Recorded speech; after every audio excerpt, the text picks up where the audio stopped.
What's up, guys? Third Gen Junkies. Welcome back to the channel. Basically, we're gonna start some general maintenance work on old Purple Haze right here. Starting to get dark outside. Kind of had had some issues trying to find some tools and whatnot. Basically, I'm not doing a whole lot. I did a fuel injection service on it, which I'll show you basically what I did here.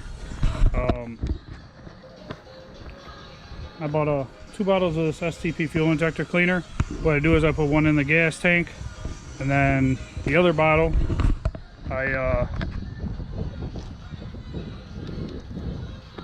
what I do is you unhook the vacuum line from right here, and you slowly feed it from into this tube right here all the way into the injectors, and it cleans out the injectors and the valves. And it does try to bog, and it gets real shaky, and it starts smoking real crazy. And basically you gotta, keep the throttle up to about 2,500 RPMs, let it run, and then you're supposed to take it and run it out, on the highway, so that you can clear everything out of it. What I did was I just did the fuel injection cleaning on it, and then shut it down, let it cool off, so I can do the. When you do this, all the carbon buildup that's on the injectors and the valves and whatnot basically works its way onto the spark plugs, so then it'll start running worse. So you want to do a fuel injection cleaning on these cars, or any car that you do, before you do a tune-up on it, which is like plugs, wires, cap, rotor, and so forth. So I did that. The plugs are basically fouled out and dirty now. Right over here, I bought new AC Delco replacement plugs that I have to gap. New front sway bar link, but for some reason there was only one in a package, so I have an extra set that was sitting around that I'm gonna end up putting in the vehicle. I don't know if I'm gonna do that this video, probably not. Here I have a rotor, rotor for the cap. I have a new cap in the garage that I bought extra when I rebuilt Black Magic. And as always, you must always use anti-seize when doing spark plugs, or 90% of anything you do on a vehicle, so that the next guy, when he works on it, it's easier for him to take apart. So that's what we're working on right now. I'm going to do the plugs, the cap, the rotor. I didn't buy wires yet. Funds are kind of low right now. Also, I got to do the serpentine belt. I have a list of all the parts I need to do on this vehicle. List basically pertains plugs, wires, cap, rotor, oil, and oil filter, because I don't like the garbage Walmart 10W40 that they put in this vehicle. Serpentine belt, the soft lines all the way around on it for the brakes. The brake hoses is what they're technically called. Resurface the pads, the rotors, the front and the rear, possibly new rear rotors because they don't look all that great. And add antifreeze, and I'm gonna be doing some cosmetic stuff to this vehicle as well. Rear taillight housings, because the ones that are on it are broken. Hood shocks, because as you can see, I have a pole holding up the hood, because these hood shocks are garbage. Like, they go out real quick on these vehicles, same as the ones on the hatch. I have a set for the back that I got in the basement, extra from another vehicle that are good, that I'll probably put on it. I try not to use used parts when it comes to those, because they tend not to, they wear out pretty quickly, but they're good, so I'll give them a go and see if they're good. So here in a second, I'm going to gap the plugs and get this tune-up on the road.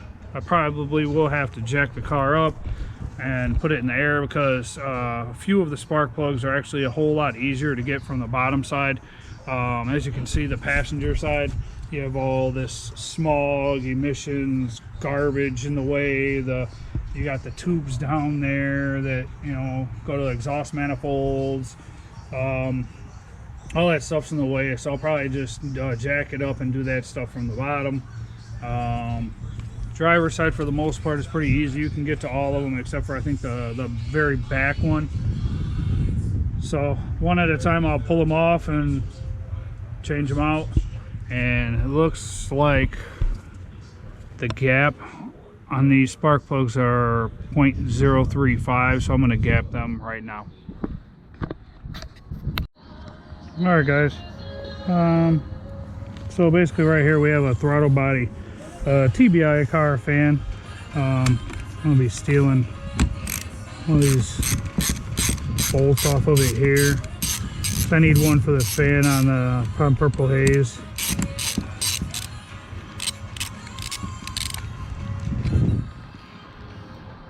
So come over here. And let's see here. Don't need the extension right now. Yeah, this fan bolt here was missing when I bought the car. So I figure since I got enough of these bolts laying around, I'll go ahead and take one off of another one that I got sitting here, so that this fan don't end up spinning and hitting the shroud or something and there being an issue.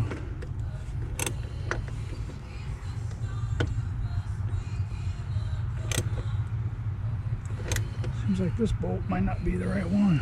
Huh. Or it might be too long. Let's see. It looks like it's too long. Possibly not the right one. Wrong thread pattern. Go back over here and check this other one then. Let's see. Let's try this one.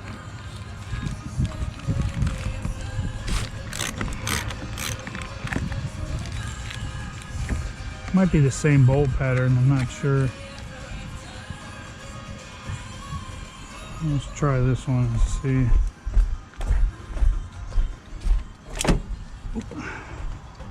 I got my battery tender on the car. Keep the battery nice and charged.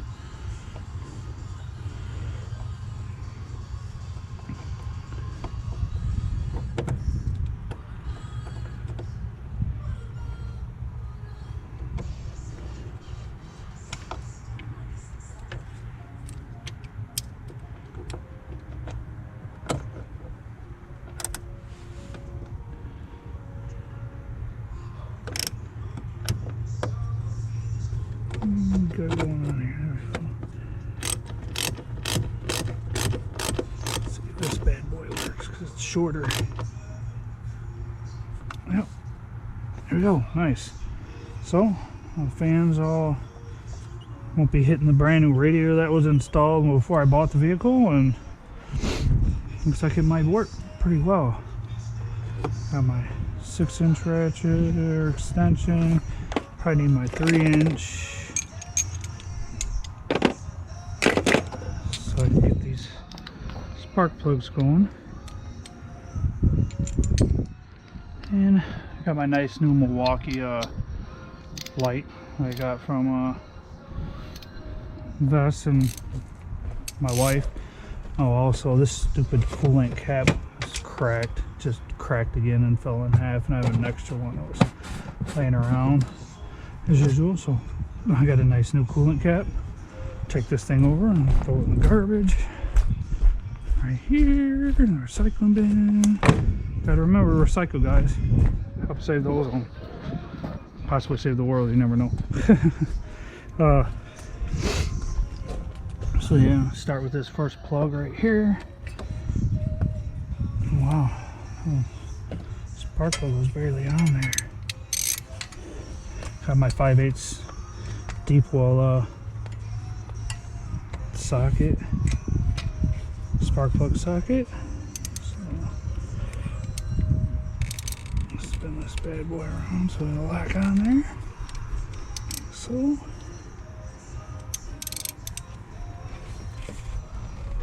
there we go.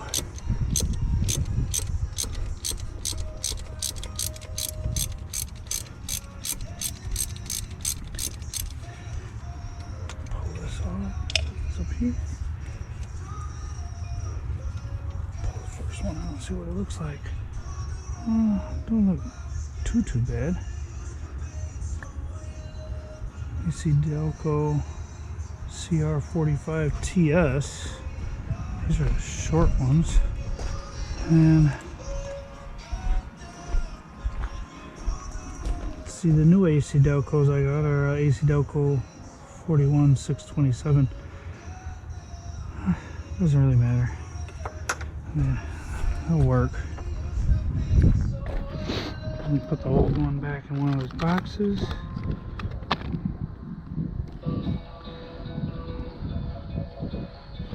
Like I said, always got to use anti-seize. I just put a glob on there. I use my finger, run it in the threads all the way around. So, see that?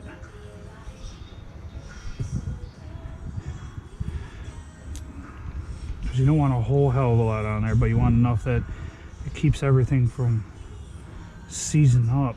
It's a pain when sometimes when other mechanics and stuff don't use anti-seize. It's hard to get stuff apart. It's nice when they do actually use anti-seize, because then when they do, it's a whole lot easier for the next guy. Most people pull the rubber boot out of their spark plug socket to make it easier, and they also put electrical tape from the socket to their extension so that it's easier, because a lot of times these things are a pain in the butt when it comes to like, you'll see once I get this screwed all the way down and I try to pull the socket off with the extension, it'll stay stuck from that rubber grommet that's in the that's down in the socket. So a lot of people will remove that rubber grommet and then they just tape the socket to the extension and go from there. Now these, you want to tighten them down nice and snug. I don't use a torque wrench when it comes to spark plugs, but if you can reach down there and actually grab the socket and pull it off, you can pull it off. But like I said, see, there's that rubber grommet down in there. That's what holds the socket, or the spark plug, from falling out of the socket. So then, now we'll replace the spark plug wire back on there. Make sure it clicks. Sometimes it's a good idea to use dielectric grease. There it goes, it clicked. Good. So number one right there. That's the first one. And just follow it. Reach down. Go to your second one. It's right here. Get a little wiggle on the wires. The wires look to be in decent shape. I'm not sure what brand they are. It looks like they are HEI 7mm wires, from what it shows there. Now see, like, this one is so old that we have an issue with the spark plug, because this right here is the actual part of the spark plug. So the porcelain and the threaded part is still in the motor.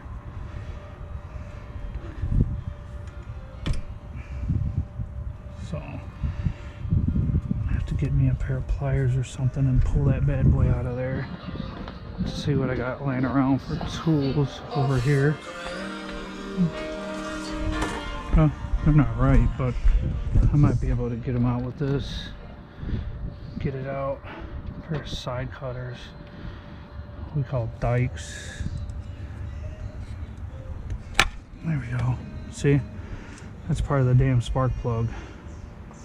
Hopefully the rest of the plug comes out fine. I'm hoping.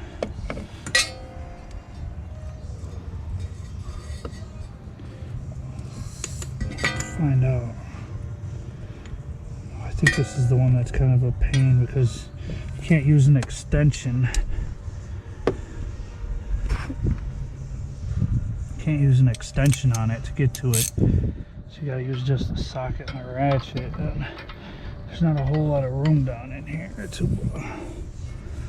get with these air tubes. That's why a lot of people eliminate the exhaust manifolds and go with headers, because one, it gives you more horsepower, and it gets rid of all this emissions garbage that was on these cars back in the 90s when they decided that they wanted to be smog legal and all that. They're trying to, you know, clean the air and whatever. You know, I'm all for recycling and stuff like that, but when it comes to some things on these cars, it's just a pain. Okay, that came out. That's good. Not a problem. I'm kind of glad that that I didn't have an issue with the spark plug wire. I hope I don't have any problems with them, being that, like I said, I don't have the funds right now to put wires on this thing. It starts right up. It runs really well. I mean, it's only 88,000 mile car, so I mean, it should run very well. But so what I do, take ratchet off, reach down here. I already got the spark plug at 35 thousandths, all of them. Some of them were actually, when you get them from O'Reilly's or whatever parts store you go to, I usually use O'Reilly's because I have a commercial account with them. The spark plugs, God, these things are rusty. The spark plug gaps are actually more than what they should be on your gapper. So you actually have to take them like this, and you have to tap them and tap it down so the tolerance is tighter to the electrode, and then you gap it around to where it needs to be. So I had to do that on almost every single one of the spark plugs that I'm putting in this vehicle. But yeah, see, this isn't supposed to come out like that, but it did. So whatever, nothing new.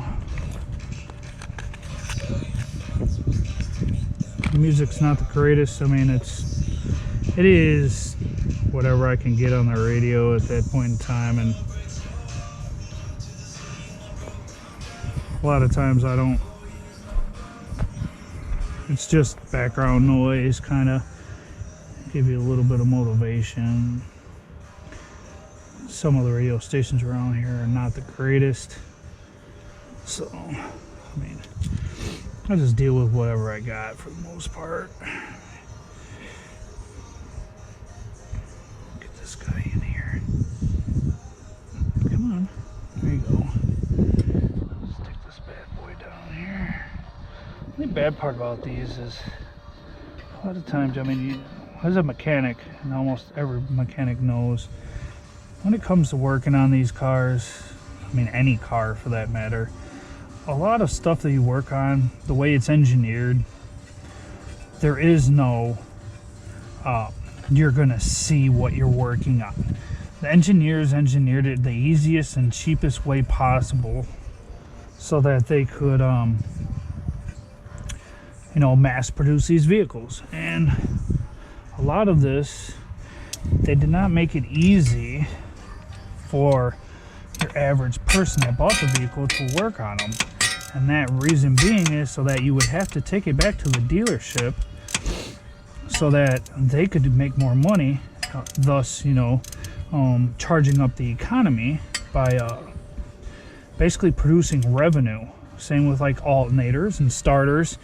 I mean, they did life expectancy tests on these things to see how long they would last, and you know, if they can make them cheaply and they last 100,000 miles, then you know, to them they're kind of losing money because it takes 100,000 miles before the customer has to replace it. Well, you know, if they can mass produce them cheaply and do it to where they go bad at 50,000 miles, then so be it. I mean, then more people are buying alternators or starters or whatever, and it just seems that it's a whole lot easier for them to make more money. So when they engineered these vehicles, they engineered them to be a pain in the butt to work on, so that a lot of people that weren't mechanically inclined would have to take them back to the dealership so that it could be serviced, just to get everything taken care of so that it would work. So I mean, a lot of these vehicles are just a real pain to work on, and they do it purposely to get more money out of the customer in the long run, in the long haul. It's kind of shitty, or excuse me, it's kind of sucky, but I mean, that's how it goes. I mean, there's nothing you can really do about it. I just pulled the third spark plug out. This one here is kind of a pain because there's not a whole lot of room, and the spark plug wires are in this loom, these connectors here that hold them out of the way. And I mean, they're so brittle. They're 35 years old. I don't want to pull them out of them. You gotta be real careful with the clips that hold them. I'm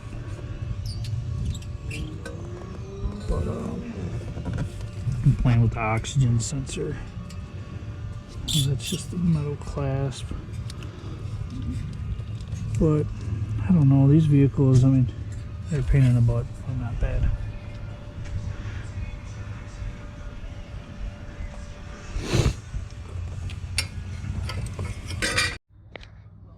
Okay guys, got that one out, put the new one back in. Kind of a pain.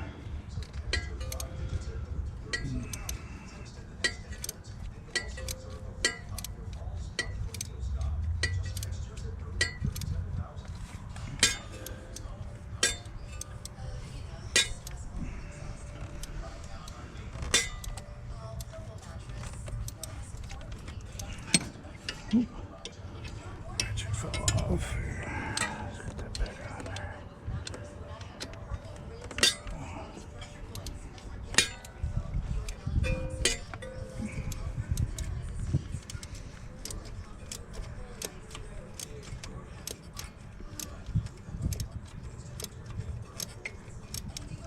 I know everybody's gonna say, "Oh my God, you're so primitive. Why are you not using power tools?" I have an air compressor and ratchet and all that. I don't use the air. It's annoying, the air compressor constantly going off. And I actually do have electric as well, but I always carry them in my car. For some reason, I haven't. For some reason, I keep the batteries. I've been bringing the batteries back in the house so that they don't die, because it's been cold out. You know, we're in suburbs of Chicago, and I don't like having my tools out and having my batteries killed. I mean, they're like $60 a piece. I don't feel like buying new batteries every year, so I bring them in, and I only take one out when I need it. Well, somehow, some way, somewhere, I don't know, my bag of my batteries just came up missing, so I searched a little bit for them and I can't find them. So as of right now, that's where I'm at. So I gotta find my batteries, and then I'll be using them again. Now the socket's stuck. That's why most people don't use the rubber grommet in the sockets. And they take them out and just tape the socket to the ratchet or the extension. It's a pain. Alright guys, sorry about that. I mean, I had issues getting the spark plugs out. I lost the spark plug socket down in the motor over here on the driver's side, so I jacked it up, one down below, did the last spark plug in the very back toward the firewall. From underneath, I did the back 2 spark plugs on the passenger side from underneath, and the front 2 from up top. Next thing I'm doing is I'm gonna switch out the cap. What I did was I took a permanent marker and I just wrote numbers on the top of the spark plug wires all the way around. I don't do the whole, you know, firing order thing. I literally take the cap. What's up guys? Welcome back to the channel. It's Chris, 3rd Gen Junkies. I finished up doing the cap and the rotor on Purple Haze 2 days ago. I was raining pretty good, and the GoPro decided to basically, it froze on a frame, and you can hear all the audio, but I lost all video. And it was getting pretty bad out. It was raining pretty heavy. So I didn't do the sway bar links. I just finished up with what I was doing, which was the fuel injection service, the plugs, the cap, and the rotor at this point. Wires went back on. Car started right up, runs smooth. Yeah, so I mean, I'll have more content coming up soon. I mean, I got a lot of cosmetic stuff to do to Purple Haze and a lot of suspension stuff. I think I need, it's going to need a new power steering cooler line, and because it's one single line that runs from the rack and down along the front of the radiator, then back over to a soft line. Also, the transmission lines are pretty rotted and they're starting to leak. I got a set of those coming from a buddy. Shout out to Brad Thomas. I ended up buying a lot of parts from him. He parts out third gens as well. I don't have any extra transmission lines laying around, so I got a set coming from him. I also got the set from him for Ruby, and also a transmission dipstick and dipstick tube for Ruby. Yeah, there's a lot of cosmetic stuff that needs to be done to Purple Haze, but we'll get into that in upcoming videos. So if you like the content, like and subscribe, hit the thumbs up button, and hit that bell so you get the notification of when I put up a new video. See you guys later.